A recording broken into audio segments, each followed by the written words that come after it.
Draga gledalka, dragi gledalci televizije Exodus, v studio smo povabili gospoda ljubljanskega upokojenega nadškofa dr. Antona Stresa. Dober dan, gospod nadškof. Lep pozdrav, dobrodošel tudi vsem, ki naj poslušajo in gledajo. Namen povabila je pogovor o današnjem stanju Boris v Sloveniji, Boris v Cerkvi na Slovenskem.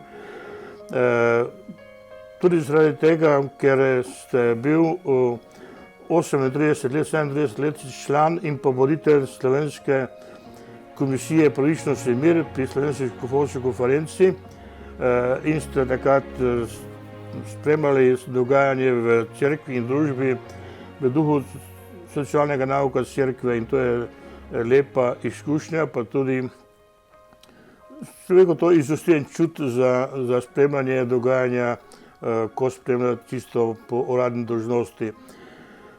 No, tema našega pogovora bo trojna, drage gledalke, dragi gledalci. Najprej sedanje stanje v Sloveniji, o naši vladi, potem drugi del pogovora bo o usedlinah marksizma v Sloveniji, tudi zato, ker je gospod nadškof izjemen poznavalec marksizma, borec svetovnega, borec slovenskega, pa nam bo lahko veliko stvari povedal, kako smo na tej ravni. No, tretji del pogovora pa bo tako začetno razmišljanje o tem, kako nastopamo v prihodnost po zdravstveni krizi svetovni in pa sedaj po kruti vojni v Ukrajini, ki je spremenila veliko svetovnih razmerij in tudi Slovenija išče svojo pot v prihodnost. Prvo vprašanje, gospod nadškof, bi bilo, kako pristopiti k ocenjevanju delovanja sedanje vlade, potem, ko je prejšnja vlada bila pod strahotno kritiko naših medijev celih 2 leti, odkar je bila na oblasti. Sedanja vlada pa je prišla na oblast z veliko močjo, ampak stranka, ki jo vodi, Gibanje Svobode, pa dejansko nima kakšnega izdelanega programa. Kako v tej situaciji pristopiti? Najprej je ta menjava oblasti razkrila velikansko, torej popolnoma predimenzionirano moč medijev, se pravi javnih glasil, predvsem televizije, raznih televizij, tudi nacionalne televizije, ki bi morala biti nepristranska, in seveda tudi vseh drugih teh pomembnih glasil, kajti to so izpeljale glasila. Ta stranka se je pojavila kakor meteor, padla je kar tako z neba in naenkrat dobila zelo veliko večino, sicer ne absolutne večine, ampak tako da je lahko sama vladala, ampak skoraj. In to je bilo ustvarjeno samo s pomočjo medijev. Kar pomeni, da tisti, ki ima medije, ki ima javna glasila v svoji oblasti in ki lahko narekuje, kaj naj zagovarjajo, kaj naj promovirajo, kaj naj ljudem vsiljujejo, če hočete, ali pa sugerirajo, dajo vedeti javna glasila, tisti ima dejansko oblast. To se je v tej priložnosti še posebej razkrilo, ker se je res pojavila ena stranka čez noč. Vse so se tudi druge poprej, ampak tokrat je bilo to še toliko bolj očitno, da se je to pojavilo, da je to res popolna kreatura, se pravi ustvarjenina naših medijev in tistih, ki za mediji stojijo. To je to. To je prva stvar, ki jo treba upoštevati, kar je seveda popolnoma skregano z demokracijo. Zakaj? Zato, ker demokracija pomeni pluralizem.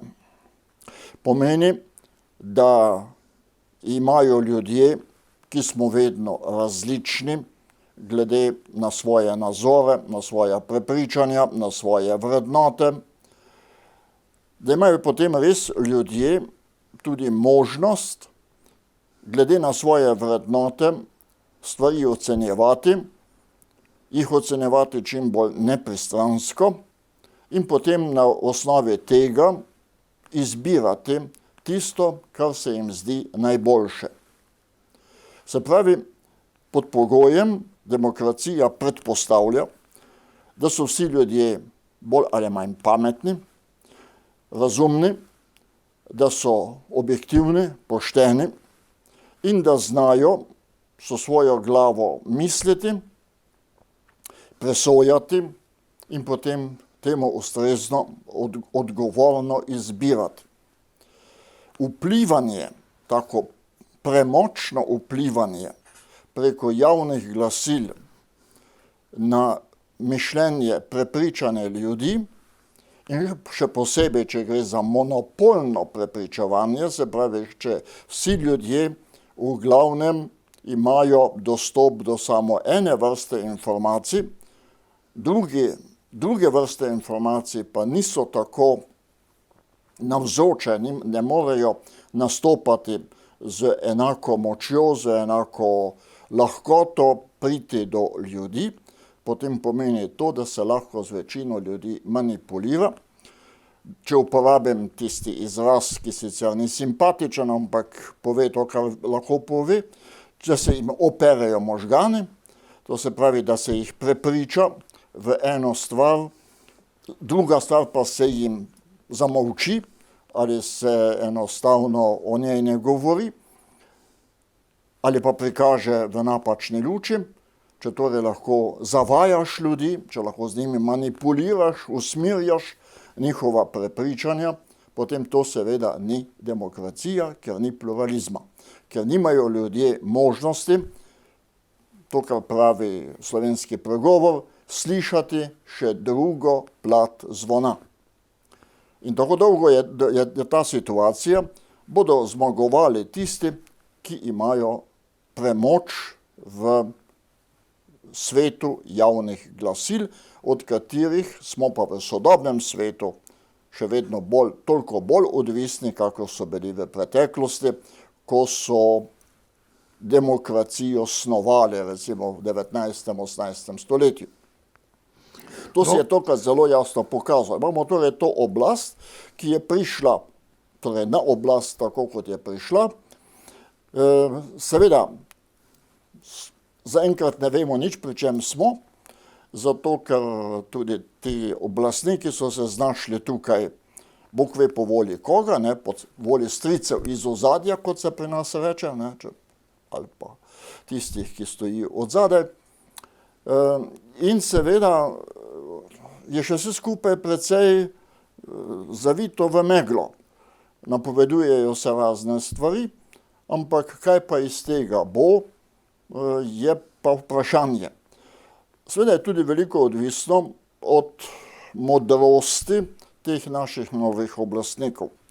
Če bodo arogantni, če bodo objestni, če bodo preveč prepričani, da jim nihče nič ne more, ker imajo medije za sabo, potem bodo seveda lahko delali marsikaj, ampak vprašanje, kako se bo stvar končala, vsekakor pa ne dobro za ljudi. Če so modri in bodo iskali soglasje in bodo iskali tudi podporo pri drugih, tudi svoje ukrepe prilagajali dejanskim potrebam in pa nekemu večinskemu soglasju, potem bodo pa lahko vladali na nek znosen ali pa na nek, se pravi, način, ki bo lahko, tako kakor vedno, pač bolj ali manj koristil občemu dobremu, kar je namen vsake oblasti. Odvisno je od tega, kaj bodo sedaj ti oblastniki s to veliko močjo, ki jim je bila dejansko mimo njihovih zaslug položena v naročje, kaj bodo sedaj z njo počeli. Tu se tudi postavlja vprašanje, veliko večino sedanjih poslancev, sedanje koalicije je neznanih, ne poznamo. To so prišli, so se pojavili, so dobili mandat in so zdaj tukaj. Kako naj državljan presoja delovanja poslancev danes? Ali vsakega tam, kjer je, odkot je, ne, Kot pravi osebno. Jezus, po njih delih jih boste spoznali. Bomo videli, se dejansko to ni najhujše. Tisto, kar je najhujše v tem primeru je, ali bodo spet javna glasila, ki prikazujejo stvarnost ljudem in jo prikazujejo takšno ali drugačno. Ali bodo javna glasila dosti nepristranska, v tem smislu, da bodo znala povedati, to je dobro, to je slabo, da slabih stvari ali pa zgrešenih stvari ne bodo skrivali, prikrivali, zamolčevali, da ne bodo ljudi zavajali, potem bodo ljudje lahko presodili, kaj je prav in kaj naj prav. Vse je dejansko na javnih glasilih. Kajti stvarnost je takšna, kakršno prikažejo javna glasila. In v Sloveniji je to še mogoče bolj kakor drugot v drugih skupnostih. Ker smo Slovenci očitno še vedno v nekem obdobju, ko slepo verjamemo, kar nam povejo na ekranu ali pa to, kar piše na papirju. Čeprav vemo star pregovor, da papir vse prenese. Ampak ljudje še vedno verjamejo, ja, vse tako so rekli, vse tako je pisalo in tako naprej, torej je že res. In dokler imamo tako pasivno držo, tako neodgovorno držo, da ljudje ne uporabljajo svojega lastnega razuma, ampak slepo verjamejo, kar se jim servira, kar se jim ponuja na krožniku javnih glasil, če se ljudje tudi sami ne potrudijo, da bi kaj zvedeli še z druge plati, kajti v modernem okolju, v modernih družbah, predvsem evropskih, pa že obstaja taka možnost informiranja, tudi alternativnega informiranja, se pravi, da si pač nekdo lahko priskrbi, če si hoče informacije, mu seveda ne bodo ponujene na nacionalnej televiziji, bo pa na kakšni drugi, ali pa na kakšnem internetu, ali na kakšnem portalu in tako naprej. Če človek hoče, se lahko informira. Vprašanje je, če se hoče.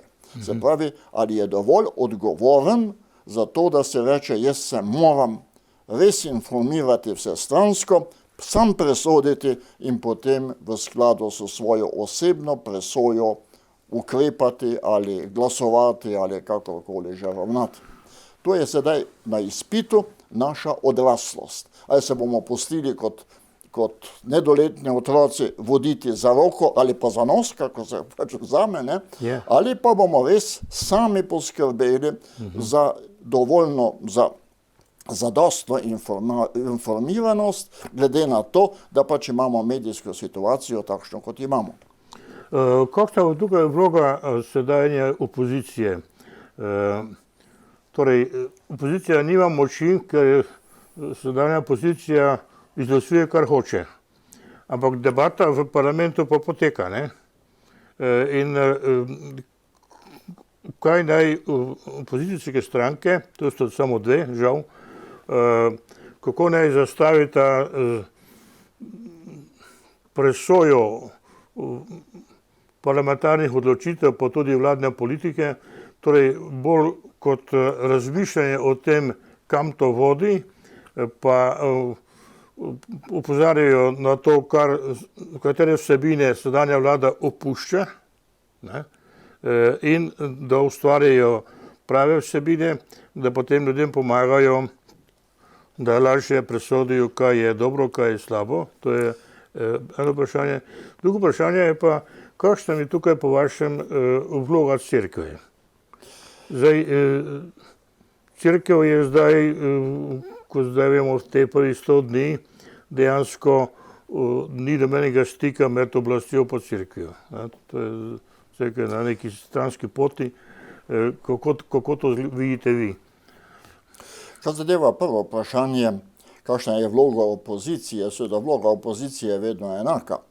Vloga opozicije je, da gleda pod prste vladajoče.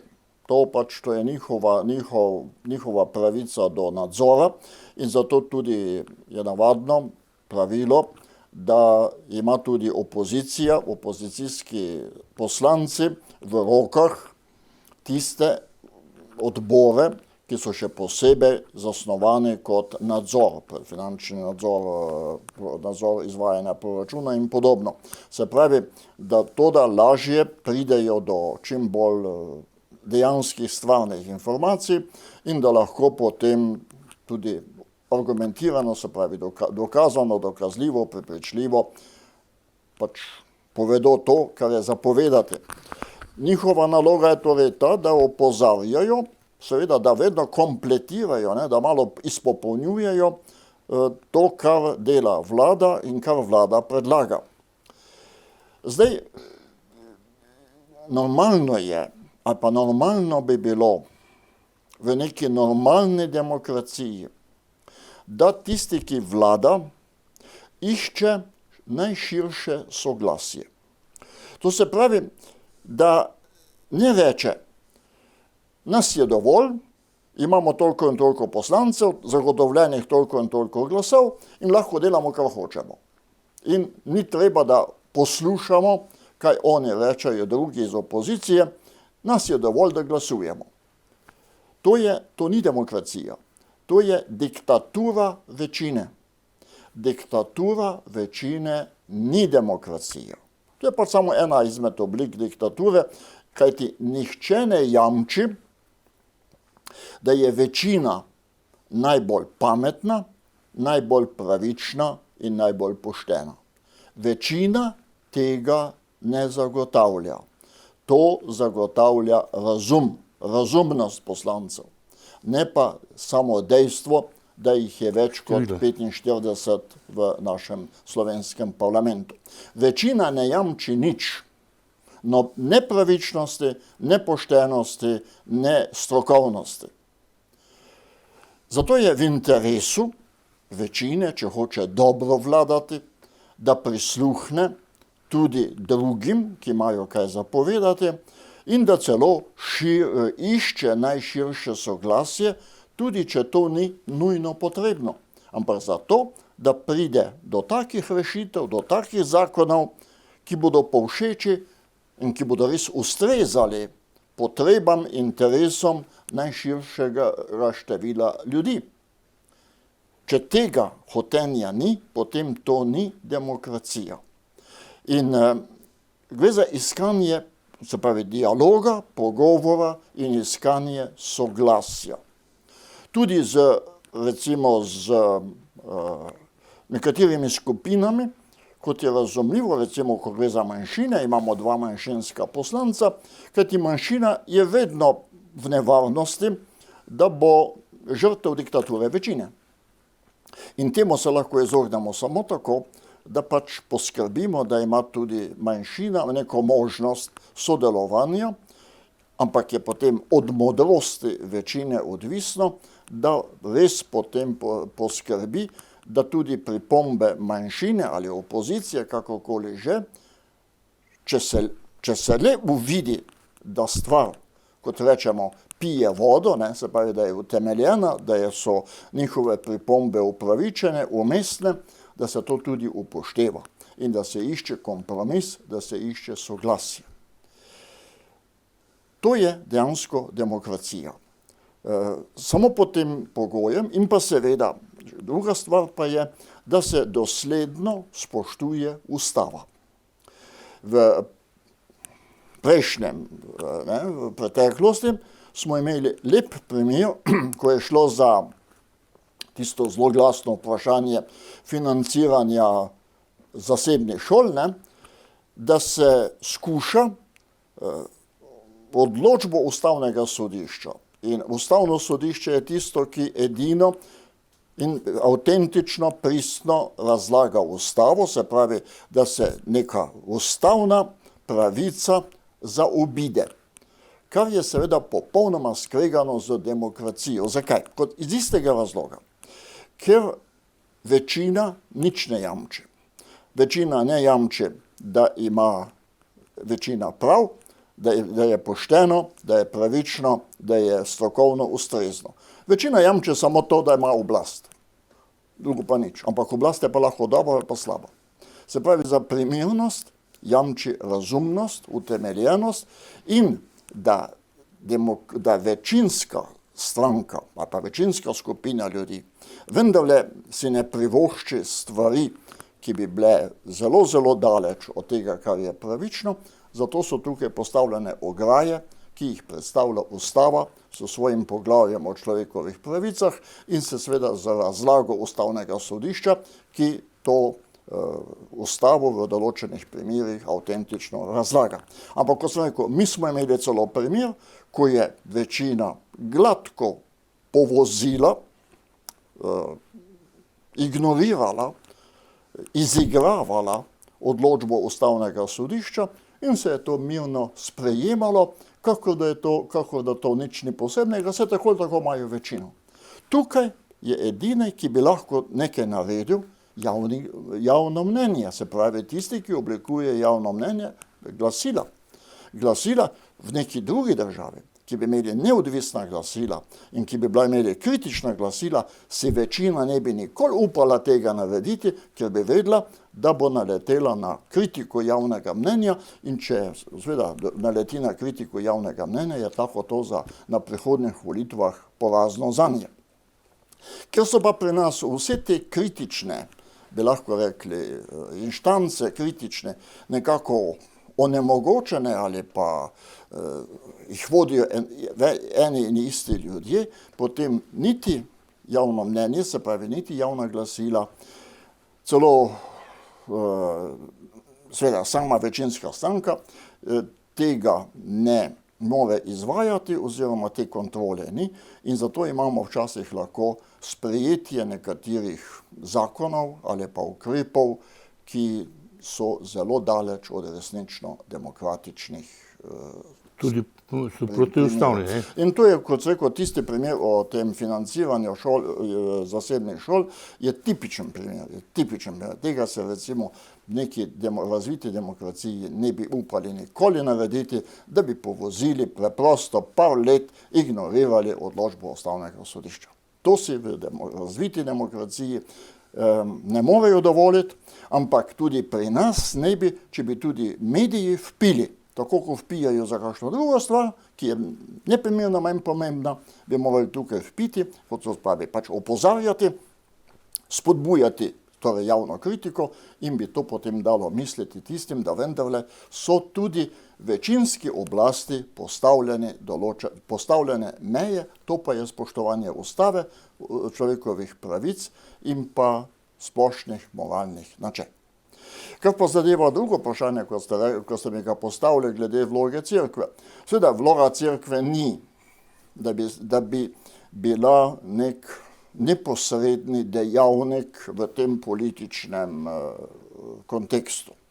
Seveda, včasih, ko ravno take inštance kot javno mnenje, se pravi, ko javna glasila ne izvršujejo svojega poslanstva, ali pa če ustavno sodišče ne izvršuje svojega poslanstva, ker je ravno tako namenoma sestavljeno pristransko, samo z velike večine ustavnih sodnikov ene smeri in ene nazorske usmeritve, če torej teh kritičnih, ta pravih dejavnikov v družbini, potem seveda je cerkev skoraj da bi bilo zelo nepravilno, če bi tudi sama molčala.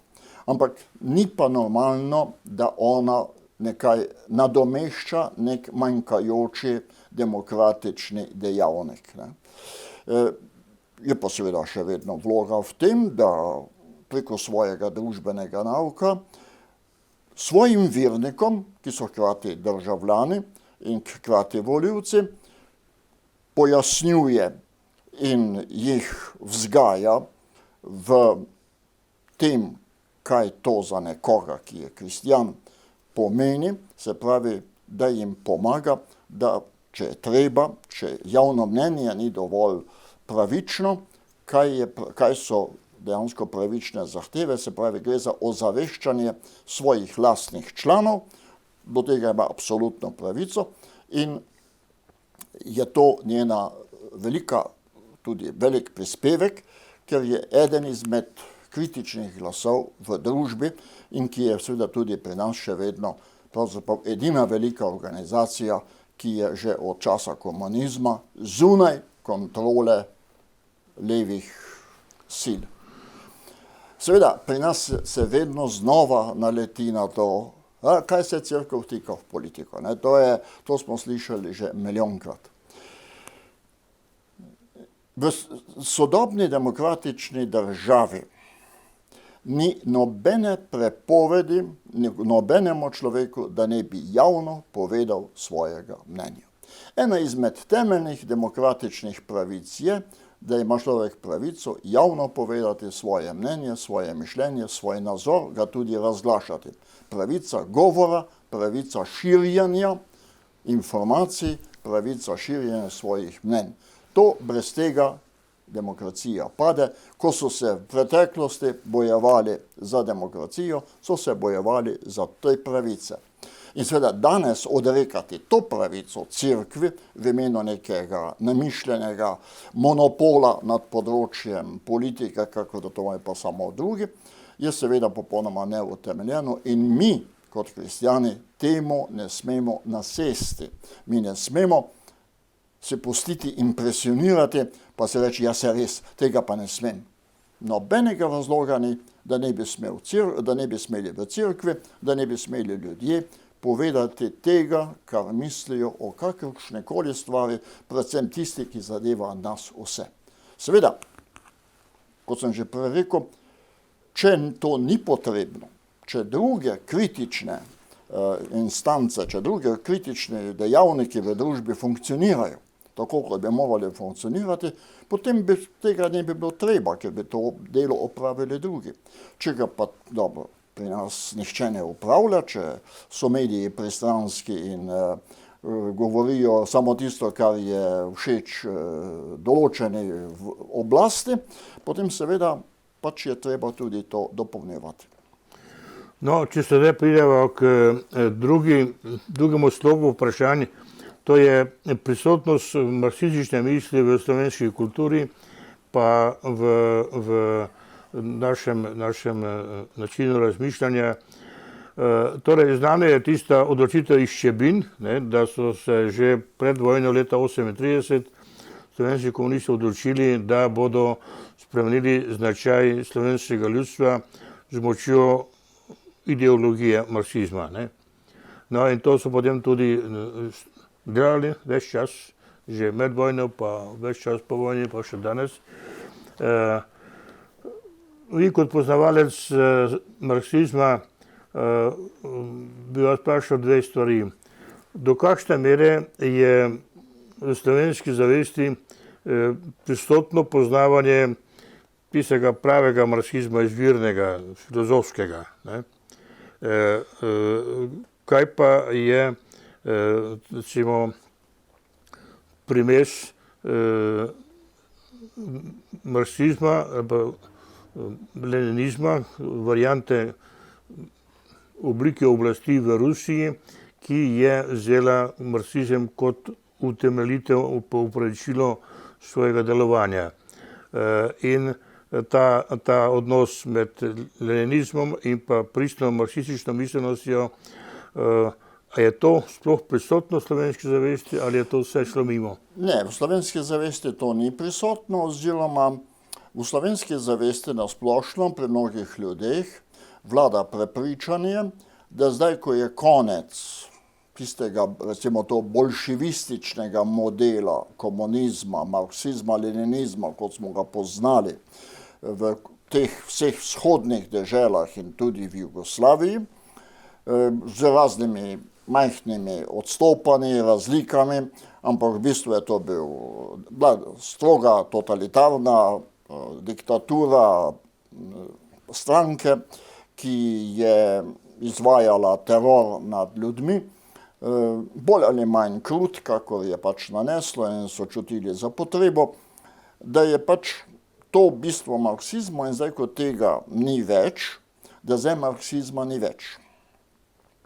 To mi prihaja na pameten, zelo lušten rek, stavek, ki je menda bil naslov enega članka že pred leti v Moskvi, ko je bilo rečeno, marksizem je sicer, ali komunizem je sicer mrtev, vendar ne počiva v miru. To je, tak bi rekel, tak rek, duhoviti rek, ki ima seveda precej resnice v sebi. Se pravi, po eni strani ni več navzoč v tisti grobi obliki, kakor smo ga poznali, ko so gulagi, goli otoki, vsi zapori in tako naprej. Tega v resnici ni več, čeprav se še marsikaj dogaja tudi na področju represije in na področju pravosodja, tudi recimo v Rusiji vse te smrti nepojasnjene in tako naprej. To spominja na zelo črna obdobja komunistične preteklosti. Ampak dobro, to pa ne pomeni, da marksizma ni več. Kar pomeni druga stvar z vašega vprašanja. Kakšna je zveza med tem leninizmom ali pa bolševizmom ali pa stalinizmom, če tako imenujemo to sovjetsko varianto marksizma? Tukaj je najboljši poznavalec marksizma Leszek Kolakowski, poljski filozof, ki je potem zapustil marksizem, rekel, da marksizem, leninizem, to se pravi, bolševizem, ni potvorba marksizma. To se pravi, ne moreš reči, ja, Lenin pa Stalin sta Marksa potvorila, sta ga iznakazila, sta naredila nekaj iz njega, zaradi česar bi se Marks grobo obračal. Ne. To je čisto legitimna, upravičena interpretacija. Marksa se da interpretirati tudi tako, kot so ga že prej Engels, pa še potem posebej Lenin in Stalin. To ni, ne more reči, da so se izneverili Marksa. To ni izsiljevanje marksizma. Ni pa edina varianta. So pa tudi druge variante bi bile možne, mogoče manj grobe, pa vendar bi bile še vedno marksistične. Zdaj, kaj je to? Spet bom ostal pri Kolakowskem. Kolakowski na koncu tiste svoje tridelne velike zgodovine marksističnih tokov ali gibanj, ki je šla tudi v srpskem prevodu v Jugoslaviji še, in ki je zelo kritičen, pravi, na koncu se pa marksizem izkaže kot groteskna, kot smešna, kot karikatura človekovega hotenja biti Bog. Se pravi, nekaj čisto metafizičnega bi lahko rekli, namreč človekovega napuha. In v čem je ta človeški napuh? Atistično mistiko. Ja, v čem je ta človeški napuh? Ljudje bomo popolnoma spremenili, zdaj smo pa tam, kjer ste začeli, ne? Ljudje bomo popolnoma spremenili človeka. Človeka bomo naredili na novo. To, kar je do sedaj človek skozi tisočletja To je isto kot homo delal sovieticus. in tako naprej, to je vse skupaj za nič, to je treba vse skupaj sesuti, zrušiti in narediti nekaj novega po naši miri, po našem hotenju, po naših spoznanjih. To je ta absolutna emancipacija od vsake preteklosti in od vsake identitete. Zato so recimo tudi sodobni marksisti tako proti identiteti, proti sklicevanju na to, kaj si. Ni važno, kaj si. Ti lahko samega sebe narediš, kar hočeš. Ti lahko samega sebe ustvariš iz nič, če hočeš. Ti si lahko zmisliš ne vem kaj, da hočeš biti, pa boš, in to je treba spoštovati. Pa smo pa tam, kjer smo. In pravi, to je ta volja. To je zelo dobro opisala francoska filozofinja Chantal Delsol v knjigi Sovraštvo do sveta. Sovraštvo do sveta v tem smislu, ta svet je za nič, treba ga je uničiti in treba narediti na novo. In to je pa danes navzoče v zelo širokih slojih kulture, sploh ni več vezano toliko na tiste marksiste, ki se imajo za marksiste, ampak dejansko na vso levico v današnjem svetu, ki misli, da se lahko igramo Boga in samega sebe delamo tako, kako se nam zljubi, kar seveda lahko vodi v pošastne poskuse in pošastne tudi katastrofe, kajti z človekovo naravo, s tem, kar je dano, se človek ne more šaliti. No, še eno vprašanje tukaj zdaj v tem kontekstu se mi zdi zelo na mestu.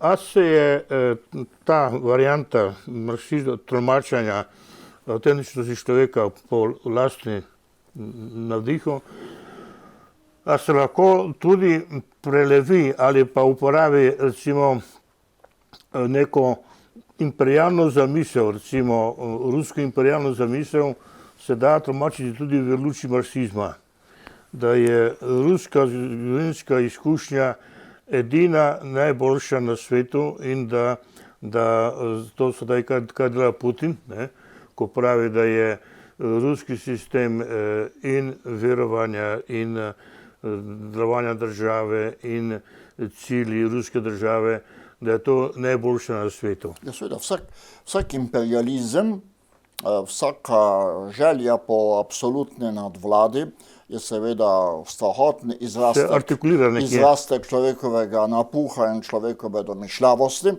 in ki ne upošteva torej nikogar, čeprav Putin se sklicuje seveda na pravoslavje, ampak dejansko zlorablja pravoslavje, zlorablja krščanstvo za svoje imperialistične namene. In seveda je pa to popolnoma logično, če enkrat nekdo misli, da je Bog, potem seveda ne misli samo Bog glede na Boga, ampak tudi na vse ostale, in če je on Bog, se mu morajo vsi pokoravati. In to je seveda potem leglo, izvor vseh objesnosti in tudi vseh krutosti. Obliko osebne diktature, ne? Vsega. Ne. No, sedaj ta zavest je sedaj malo v krizi, ne, s to vojno v Ukrajini.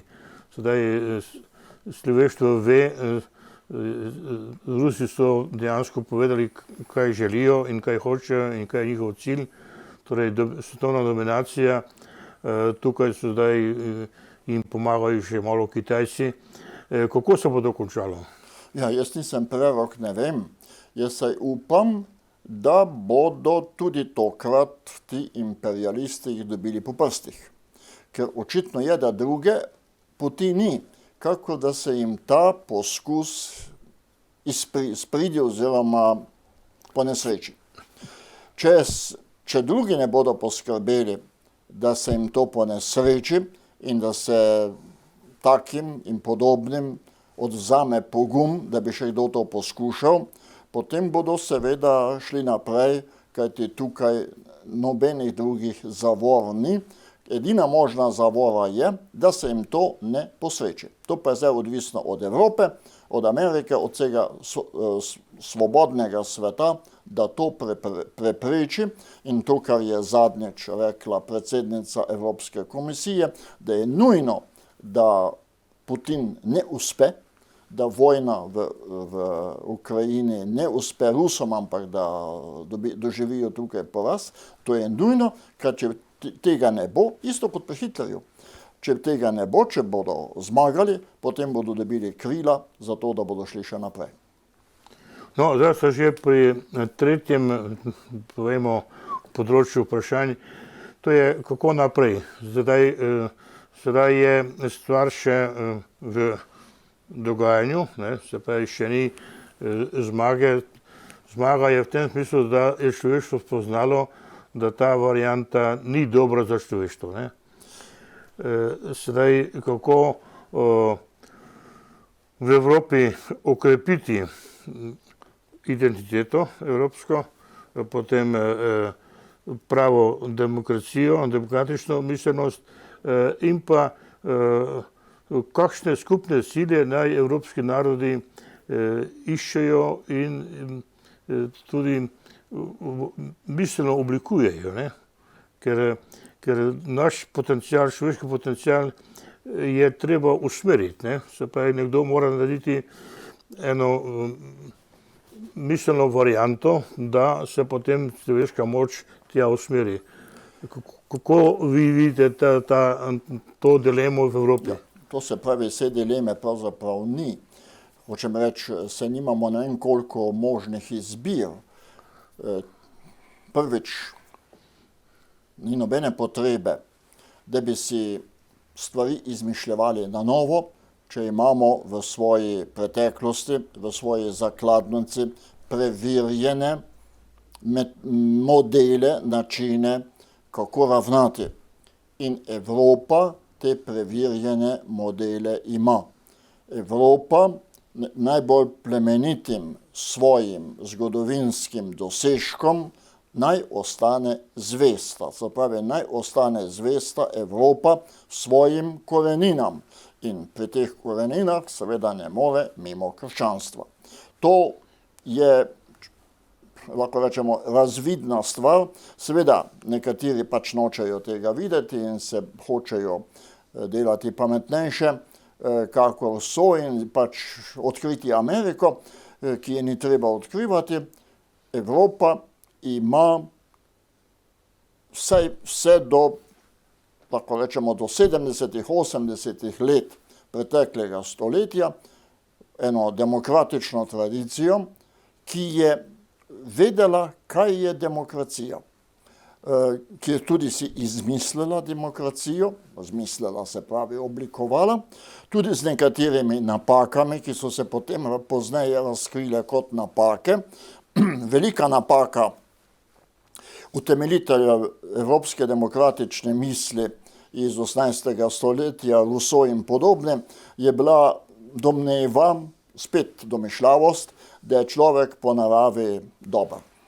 In da je samo oblast ga kvari, in če bomo spremenili družbene razmere, to so potem tudi marksisti prevzeli, če bomo spremenili politično ureditev, družbeno ureditev, gospodarsko ureditev, bodo ljudje vsi avtomatično odlični angeli in bo vse krasno in vsi bodo pametni, vsi bodo samo razumno, nepristransko, pošteno ravnali. To imate še danes v liberalnih teorijah. Treba je samo nekako človeka osvoboditi od teh zunanjih suženstev in pa zunanjih težav, s katerimi se spopada, pa bo naenkrat išel en čudovit človek, ki bo delal in vse, kar bo naredil, bo odlično, bo pravilno. To vemo, da je to iluzija. Vemo, da je človek po naravi sebičen in da mora tudi vsaka ureditev s tem računati, da je treba to človeško sebičnost imeti vedno pod kontrolo, če hočemo, da bodo stvari normalno funkcionirale v državi in da bo koliko toliko pravično in razumno, kajti razum in pravičnost... Človeka treba vzgajati za demokracijo. Ja, in to je to. In pa kot sem rekel, res ta načela pravilne demokracije, ustavne demokracije, se pravi demokracija, ki ni diktatura večine. Ne? Gre za to, da se treba zoperstaviti tej ideji, da večina, ker je večina, lahko dela, kar hoče. Ni res, še zdaleč ne. Nihče ne jamči, da je večina ljudi najbolj poštena, najbolj pravična, najbolj razumna, najbolj pametna. Kdo to jamči? Se pravi, zato je potreben čim širši konsens, čim širše soglasje, to pa zahteva neke vrste tudi ponižnost. Ni se bati te besede, ne? Se pravi, sprejemljivost drugega, nisem jaz edini pameten, niso moji interesi, moje želje edine utemeljene in tako naprej, nisem edini na svetu, ne morem delati to, kar se mi zahoče. To so pač zelo klasične, če hočete, tradicionalne resnice, s katerih pač vsaka človeška modrost živi. In brez tega, brez te kulture ni prihodnosti. No, sedaj gledano celoti je Evropa pa Zahod je pravilno odgovoril na agresijo v Ukrajini, s tem, da je rekel, da je to treba zaustaviti, ker je to v bistvu krivično in pa izraz neke napačnega pojmovanja oblasti. Katera od teh mišljenih pristopov v Evropi pa v Ameriki se vam zdi najbolj globoka? A je to recimo to, kot pravijo Amerikanci, da Biden kot katoličan je razumel to dejstvo, tukaj so zdaj pogovarjali, da je človeka treba mu pomagati, da se razvije v svojem dostojanstvu in da je zato on podprl upor Ukrajincev v Rusiji, ne, tudi vojaško. Ampak na miselni ravni, katere od teh razlag, bodisi v Evropski uniji, bodisi v Ameriki, bodisi drugod po svetu, so najbolj pristne, najbolj miselno odprte za razvoj? No, jaz mislim, da tukaj kot kristjani lahko mirno rečemo, da vsaka ideja, klasična ideja, ki postavlja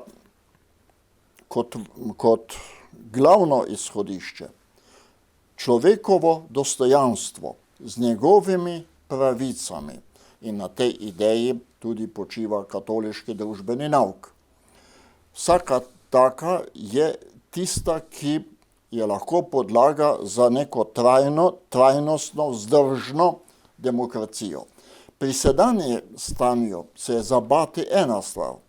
Če bo se ta stvar vlekla, če ne bo to že jutri rodilo uspehov, da ne bi kdo prišel v skušnjavo, da bi pa Putinu popustil zaradi ljubega miru in zaradi nekaterih interesov in koristi, ki bi jih imel od ruskega plina ali ruske nafte in podobno.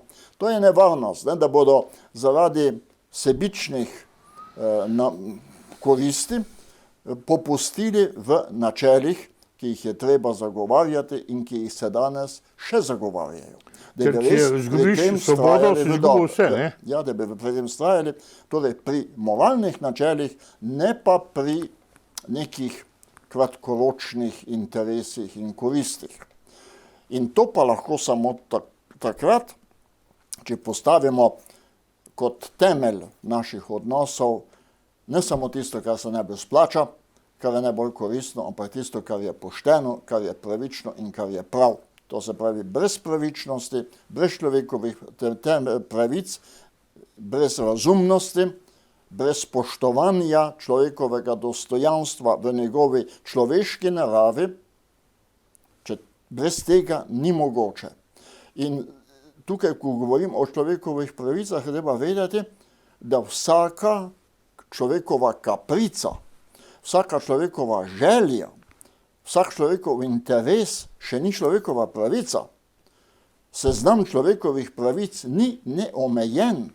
Seznam človekovih pravic je določen z temi mednarodnimi kodeksi, govorimo o 3 generacijah človekovih pravic in tako naprej, skratka, tudi dosti problematično, ampak vsekakor to, kar se nekdo zahoče, to še ni nujno njegova pravica. Je mogoče njegov interes, tudi razumljiv interes, ampak ni pa to tako temeljno, da bi zaradi tega morali vsi drugi temu prikimati. Kaj je tisto temeljno? Temeljna pravica je tista, brez uživanja katere človek ne more uživati svojega dostojanstva. Vzemite primer, izobrazba. Pravica do izobrazbe. Neizobražen človek, neveden človek, prav gotovo ni človek dostojanstva, ker je pač neveden, se pravi, ni razvil svoje sposobnosti razuma, ki ga ima po naravi. Pravica do dela, recimo, ne? Zakaj je to pravica, človekova pravica? Zato, ker je človekovemu dostojanstvu spada, da si sam prisluži svoj kruh, ne pa da mu ga drugi reže.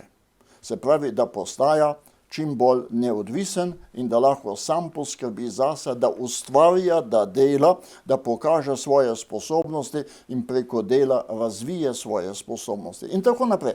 Vse človekove pravice, te klasične človekove pravice, ki jih poznamo iz teh raznih seznamov, so te vrste. To so stvari, če jih ne morejo ljudje uživati, potem je njihovo človekovo dostojanstvo okrnjeno, je nerazvito in zato je to človekova pravica.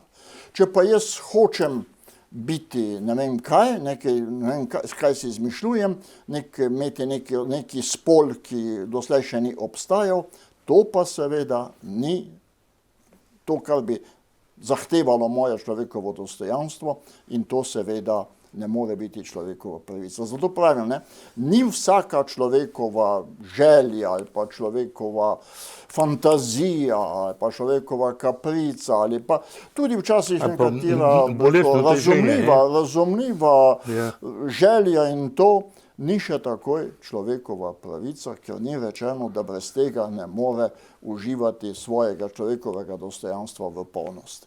Kriterij je torej to.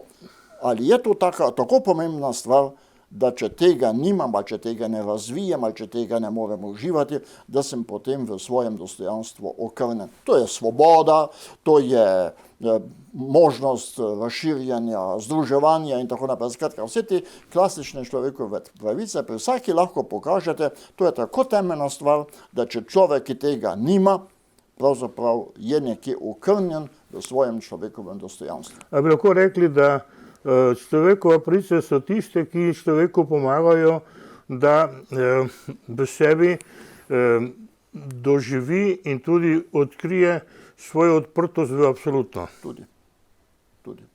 Verska svoboda je verska svoboda. To sem že večkrat rekel in nekateri to avtorji poudarjajo, je lakmusov papir splošnega spoštovanja človekovih pravic. To se pravi, če v neki družbi je družba tako narejena, tako urejena, da je pravica ljudi do njihove vere in do uresničevanja njihove vere res v celoti spoštovana, da jim to prihaja celo družba naproti, tako kot prihaja družba ali pa država naproti ljudem, da se lahko izobražujejo, da lahko razvijajo šport, da lahko razvijajo kulturo, da lahko ustanavljajo podjetja in si priskrbijo delo in tako naprej. Skratka, država ne samo da reče, jaz nimam nič proti. Ne, da jim pride naproti, da jim olajša, da lahko to uresničijo. Kaj ti pomaga, če nekdo reče, ja, ti se kar izobražuje, nimam nič proti, pa nihče ne zgradi nobene šole. Potem je tisto govorjenje, da vse imaš pravico, vse se lahko izobražuješ, mu pa ne ponudiš možnosti, konkretne možnosti za to. Saj ga ne prisiliš, ampak daš možnost, da lahko seže po njej, če hoče. To je ta pozitivna svoboda. Se pravi, ne samo negativna svoboda je v tem, da rečeš, nimam nič proti. Ne prepovedujem, dovoljujem, lahko delate. V tem pogledu se lahko izobražujete, recimo, ali pa lahko si ustvarjate podjetje, kjer boste delali in tako naprej. Ne poskrbiš pa za to, da bi to bilo lažje. Ne poskrbiš za neko infrastrukturo, ki bi to omogočala in podobno. Potem je to seveda pesek v oči, je to larifare. To je ta zgolj negativna svoboda.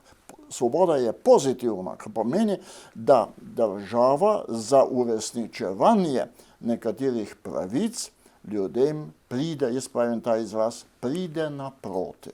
Jih ne sili, jih tudi ne sme siliti, ampak jim omogoča, če želijo. In tako kot to velja za vsa druga področja, velja tudi za področje vere. Kako recimo pride vera, država čisto konkretno verskim skupnostim lahko naproti? Tako da recimo, ko načrtuje nekje novo naselje, tam predvidi tudi možnost za bogoslužno stavbo. Recimo, to je konkretno.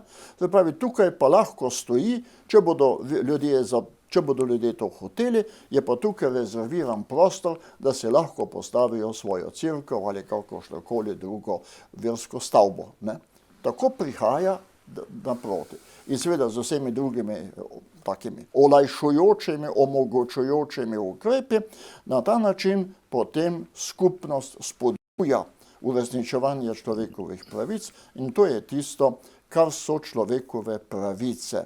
Se pravi, tiste temeljne dobrobiti ali pa temeljne dejavnosti uresničevanja človeka, ki prispevajo k njegovem popolnosti, k njegovi sreči tudi, ker človek je srečen, če lahko razvije svoje sposobnosti, če lahko doživlja lepoto svojega življenja, svoje uspehe in podobno.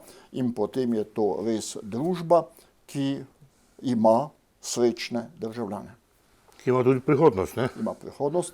In seveda, sem spada, torej čisto kot integralni del tega, verska svoboda v tej pozitivni interpretaciji. Ta zavest se zdaj s to vojno krepi v Evropi? Upajmo, da. Torej, videla sem nanizala veliko zdravih izhodišč, pa tudi dala utemeljene analize, zakaj je do takega razvoja prišlo tako v Rusiji kot drugod in da tukaj so stvari stalno v dogajanju. Je treba stalno posegati na ta področja z temi pozitivnimi pristopi. Tako da hvala za vsa ta razmišljanja, pa že zdaj povabljam bliž prihodnosti na podoben pogovor. Hvala lepa, lep pozdrav tudi vsem, ki so zdržali in najo poslušali do sedaj. Drage davke, dragi gledalci, še enkrat hvala gospodu pokojnemu nadškofu za njegov obisk v našem študiju, vam pa za vašo prisotnost ob ekrani. Lepo pozdravljeni.